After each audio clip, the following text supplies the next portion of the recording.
मुफ्ती साहब के बहुत ही नज़दीकी दोस्त थे, करीबी दोस्त थे, और इनका कमाल देखिए कि इतने बुरे हालात के बावजूद ये यहाँ टिके रहे, यहाँ रहे और यहाँ अपनी ज़िंदगी सारी गुजार दी। तो ये तो क्योंकि मतलब जिस तरह जम्मू कश्मीर के लोगों को बदनाम किया जाता है पूरे मुल्क में, फिल्में बनाई जाती हैं, तो मेरे ख्याल में उन फिल्मों का जवाब है इनका यहाँ रहना और भाईचारे से रहना। यहाँ के जब इनकी डेथ होगी तो यहाँ के जो लोग कितना रश रहा, कितने लोग इनके घर आए गए, तो मुझे लगता है भाईचारे की ये सबसे बड़ी मिसाल है। और इसके साथ ही जो हमारे कश्मीरी पंडित भाई बहन है जो बहुत मुश्किल हालात में जहाँ जम्मू में या कहीं रह रहे हैं, तो मुझे लगता है उनके सरकार हो या महबूबा मुफ्ती हो या कोई और हो या बीजेपी की सरकार हो, मुझे लगता है उनको यहाँ आके सेटल होने में किसी की मदद की ज़रूरत नहीं है। हम कश्मीरी लोग जो हैं, जो आम कश्मीरी है, वो चाहते हैं हमारे कश्मीरी पंडित वापस आएं और जिस तरह हम रहते थे बहुत खूबसूरत जगह होती थी। मतलब जब मिलजुल के आप रहते हैं, कश्मीरी भी है, पंडित भी है, सरदार भी है, बुद्धिस्ट भी है, क्रिश्चियन भी है, मुसलमान भी है, तो उसकी एक अपनी शक्ल होती है। तो उनका मैं समझती हूँ रोशन लाल जी का यहाँ इन हालात में रहना, तो ये एक सबक है जो आज मुल्क में हो रहा है।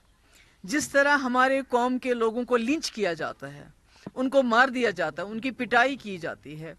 उनको हमारी मस्जिदों को तोड़ा जाता है, हमारे मदरसों को तोड़ा जाता है, हमारे मुसलमान जो उनके घरों को तोड़ा जाता है, उनके जो बेचारे रेडी पे काम करते हैं उनकी वो सारा सामान फेंका जाता है। तो मैं समझती हूँ कि मुल्क के जो हमारे लोग हैं, जो हमारे हिंदू भाई बहन हैं, जो ज़्यादातर सेक्युलर हैं, वो ये तोड़ फोड़ नहीं करना चाहते हैं। तो मैं कहती हूँ उनके लिए ये सबक है कि रोशन लाल जी इतने मुश्किल हालात में यहाँ रहे और मुसलमान और कश्मीरी पंडित आपस में जिस तरह मिलजुल के रहते थे उसी तरह आज भी मिलजुल के रहने के लिए तैयार हैं। की बात है जिसको आप जवाब देना शायद पसंद करेंगे। क्या अगर मैं गलत नहीं हूँ, हमारी इस पंडित कम्युनिटी को वोट बैंक के लिए इस्तेमाल किया गया है जब भी इलेक्शंस आए, जैसे आजकल लोकसभा इलेक्शंस होने वाले हैं, उसी वक्त ये बातें रिहेबिलिटेशन इनकी याद आती है? नहीं, मैं तो रिहेबिलिटेशन की, मैं तो जनरल यहाँ आई हूँ, मैं तो आप लोगों से बात भी नहीं करना चाहती थी। आपने पूछा नहीं, वो तो बीजेपी ने इनको खाली वोट बैंक की तरह इस्तेमाल नहीं किया, बल्कि एक हथियार,